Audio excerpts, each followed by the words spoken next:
So guys finally আমাদের দর্শন পুরো হলো, পুরো 2.5 ঘন্টা ঘোরার পর, যেখানে আমাদের শিয়ালদা থেকে আসতে হয়তো হার্ডলি 5 to 10 মিনিটস লাগে, ওখানে আমরা 2.5 ঘন্টা লাগিয়েছি জাস্ট বিকজ এই ভিডিওটা একটা করার জন্য, যেটা আমাদের অনেক দেখার ইচ্ছা ছিল যে অপারেশন সিন্দুরে কি এরকম বানিয়েছে যে এত বাবা।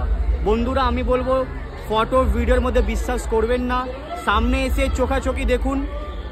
আপনি হয়তো 2025-এর সব থেকে সেরা আপনি একটা প্যান্ডেল দেখবেন, যেখানে আমাদের ভারতকে এইভাবে রিপ্রেজেন্ট করা হয়েছে শ্রী নরেন্দ্র মোদী দ্বারা। আমাদের অপারেশন সিন্দুর যেটা আমাদের সাকসেসফুলি আমাদের করা হয়েছিল, সেইটা নিয়ে আমাদের গর্ব হতো আছেই।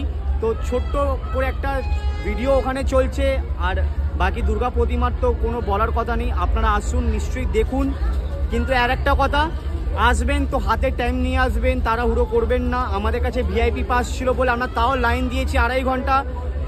তো আমি বলবো একটু ভেবে চিন্তে আসবেন, বাচ্চাদের না নিয়ে আসলে বেশি ভালো হয়।